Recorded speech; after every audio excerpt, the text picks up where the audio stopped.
저도 보장되는 범위에 비해서 보험료가 네. 상대적으로 낮은 것 같아서 네. 이런 부분들은 챙겨 놓으시는 것도 괜찮겠다라는 생각을 저도 하게 되더라고요. 혹시 변호사님도 가입을 해놓으셨어요? 저도 가입을 했습니다. 안녕하십니까. 안녕하세요. 변호사님, 오늘은 저희가 이제 민사소송 법리 비용에 대해서 한번 알아보려고 네네네. 하는데요.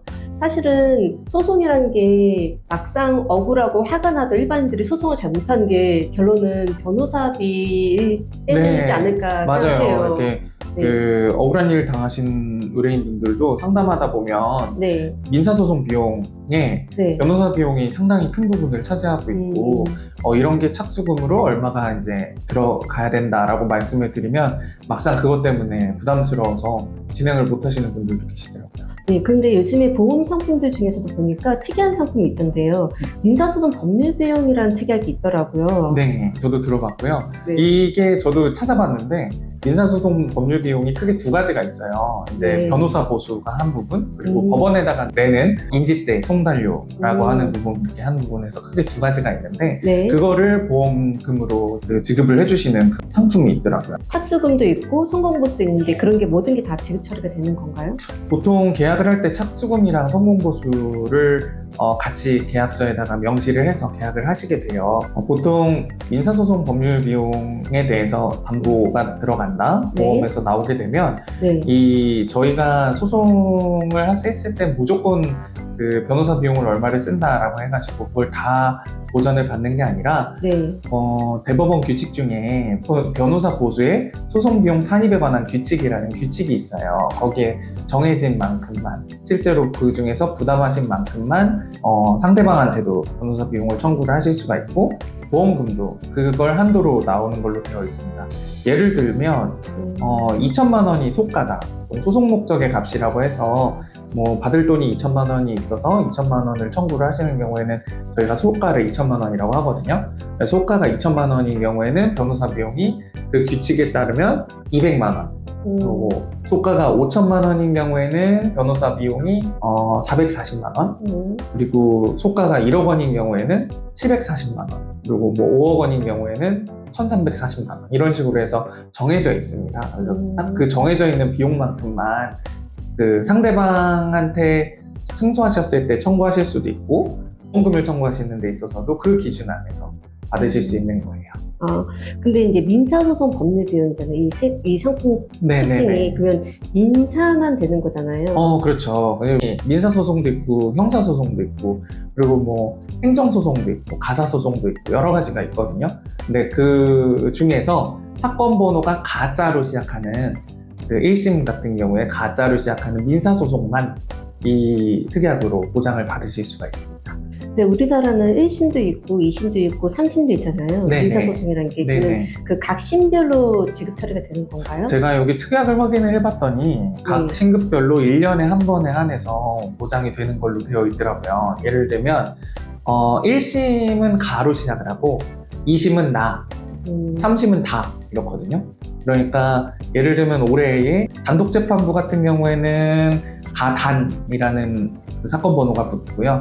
그 합의부 보통 이제 최근에 개정된 내용에 따르면 소가가 5억 원을 초과하게 되면 합의부로 가게 되는데 그러면 가합 사건 이제 이런 것들이 1심에 해당이 되는 건데 그 1심에 한 번, 그리고 항소를 하시게 되잖아요. 그러면은 그게 2심으로 가는 건데 2심에서 그 한 번, 그리고 만약에 대법원으로 간다, 그걸 상고라고 하는데 상고심은 사건 번호가 다짜가 붙습니다. 거기서 또 한 번, 이렇게 민사소송 법률 비용이 보장이 되는 걸로 알고 있습니다. 그러면 변호사님이 실제로 업무를 하시면서 민사소송 하면 가장 흔한 게 한 3가지 정도 꼽자면 어떤 게 있을까요? 그래서 민사소송을 통해서 보험금을 받으시고자 한다면 뭐 이게 모든 민사소송이 되는 거는 당연히 아닌 것 같은데 사례들로 본다면 일단 하나는 대여금이 될 거예요. 뭐 돈을 빌려줬는데 못 받았다, 그 사람이 안 갚았다, 이런 경우에 그 대여금 청구 소송을 하시게 될 텐데 법률 비용을 보험금으로 받으실 수가 있는 게 되는 거고요. 또 예를 들면 임대차 보증금, 전세든 월세든 그 보증금을 반환받지 못했거나 아니면 임대인의 입장에서 뭐 건물 인도를 청구를 해야 된다, 이런 경우에도 그 민사소송 법률 비용 요 보장 특약으로 보장을 받으실 수가 있는 걸로 제가 이렇게 확인을 했습니다.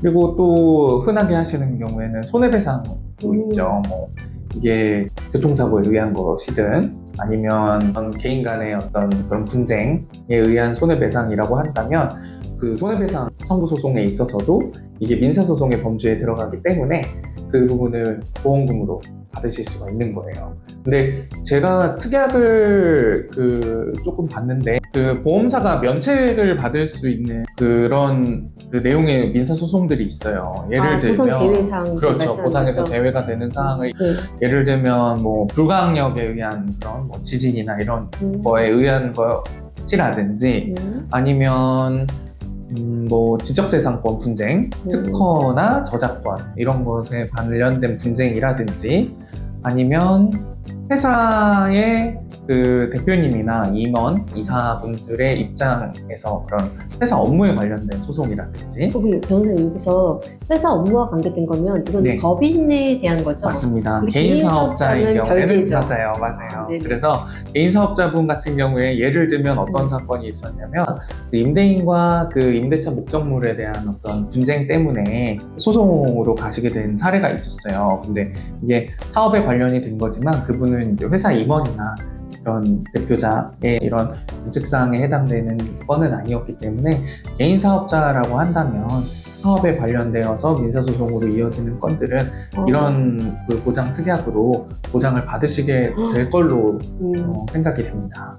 사실은 이제 개인 사업자들은 아무래도 일반 회사를 다니시는 분보다는 네네. 이게 금전적으로 얽히고 설킨 게 많기 때문에 금전적인 문제가 굉장히 많이 발생하잖아요. 네네네. 물건 값이라든지 뭐 네. 하여튼 개인 간의 거래가 굉장히 많은데 네. 이런 게 모든 게 다 된다라는 건가요? 일반적으로는 뭐 거래 대금을 받지 못하셨다라든지 네. 아까 말씀드렸듯이 어떤 분쟁에 의한 손해배상을 청구를 하시는 건에 대해서는 특별한 사정이 없는 한은 이 민사소송 그 민사 법률 비용 보장 특약에 의해서 보장을 받으실 수 있을 걸로 생각이 돼요.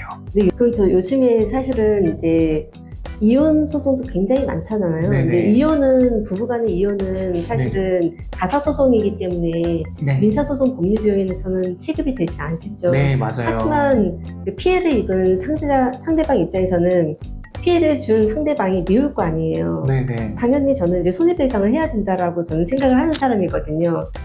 그러면 맞습니다. 그런 경우는 어떻게 될까요? 네, 여기 이제 면책 체크를 해보셔야 되는 부분이 가족 간의 소송은 네. 이제 가사 소송인 거죠. 네. 이 면책에 들어가 있습니다. 근데 예를 들면 우리 배우자랑 바람을 핀 상대방한테 네. 손해배상 위자료를 청구를 한다라고 네. 했을 때는 그거는 그냥 일반 민사소송의 손해배상 청구 소송의 범주에 들어가는 거거든요. 네. 그 부분에 대해서는 당연히 이 보장 특약으로 법률비용 보장을 받으실 수가 있죠. 그 부분은 가사소송이 아니고 손해배상으로 들어가기 때문에 네, 맞습니다. 청구가 가능하다는 네, 거잖아요. 맞습니다. 예. 요즘 현대인들이 뭐 언제 어떤 일이 발생할 수 있을지 모르기 때문에 이런 네네. 것들은 사실 보험료가 보니까 몇천 원이더라고요. 저도 보장되는 범위에 비해서 보험료가 네. 상대적으로 낮을 것 같아서 네. 그런 부분들은 챙겨 놓으시는 것도 괜찮겠다라는 생각을 저도 하게 되더라고요. 혹시 변호사님도 가입을 해놓으셨어요? 저도 가입을 했습니다. 이제 다만 이제 뭐 몇 가지 요걸 제가 특약을 살펴봤더니 무조건적으로 이걸 비용을 다 받으실 수 있는 건 아니고 네. 아까 말씀드렸던 것처럼 변호사 보수가 전부 다 지급되는 건 아니고 네. 이제 변호사 보수를 이제 대법원 규칙에서 정해놓은 한도 안에서 실질적으로 부담하신 부분 보장 받으시게 된다. 그리고 1년에 한 번, 신급당 한 번에 한해서 지급을 받으시게 된다. 그리고 또 하나는 혹시 패소하셨을 경우에 이게 패소한 당사자는 상대방의 변호사 보수까지도 물어줘야 된다는 그런 원칙이 있거든요. 그때 상대방의 변호사 비용까지는 보상해주지 않는다. 그런 부분들을 체크해 놓으시면 될 것 같습니다. 그렇군요. 네. 그럼 변호사님, 우리가 소송을 하다 보면 소가가 변경되는 경우가 있거든요. 네네. 저도 소송하다 보면 막 예를 들어서 한 5억짜리 처음에 소송을 네네. 들어갔다가 나중에 중간에 이제 어떤 사정으로 인해서 이 소가가 쭉 떨어지는 경우가 있거든요. 네네. 근데 이 보험 같은 경우는 인지 송달료가 네네. 발생하잖아요. 네. 인지사하고 송달료는 처음에 소송이 들어갈 때 들어가잖아요. 네네. 그럼 소가가 떨어지면 네. 이거는 어떻게 되는 건가요? 소가가 떨어지게 되면 나중에 인지는 환급을 받으시게 되는 거고요. 음. 그 소가가 올라가게 되면 인지를 추가로 납부를 하시게 되는 겁니다. 그래서 소송이 다 끝나시면 소송 비용 확정이라는 절차를 거치시게 돼요. 그때 이제 최종적으로 발생된 인지 때 송달료, 변호사 보수가 그때 확정이 되게 됩니다. 그게 변호사 보수 지급의 기준이 된다고 보시면 돼요. 그래서 현대인의 삶에서는 민사소송 법률비용이라는 거는 사실 네네. 어떻게 보면 한 달에 한 보면 한 3천, 4천 원이면 하루에 한 100원 정도의 리스크, 100원으로 리스크 해지를 하는 상품일 수 있겠네요. 저도 뭐 보험 상품에 대해서까지 코멘트를 하는 게 적절한지는 모르겠지만 네네. 그래도 확실히 제 경험으로 봤을 때 민사소송 법률 비용에서 그 변호사 보수 지급을 부담스러워 하시는 분들이 실제로 많았고 이런 부분에서 보장을 받으신다면 큰 도움이 되실 수 있겠다라고 생각이 들어서 저도 좀 관심을 갖고 살펴보게 됐습니다. 아, 네. 선생님 이렇게 시간 내주셔서 와서 또 설명해 주셔서 감사하고요. 네. 오늘 민사소송 법률비용에 대해서 말씀 주셨는데 네네. 다음에는 행정소송 법률비용에 대해서 한번 설명해 주실 거죠? 네. 그럼 제가 알아보고 오겠습니다. 네, 알겠습니다. 감사합니다. 네, 고맙습니다.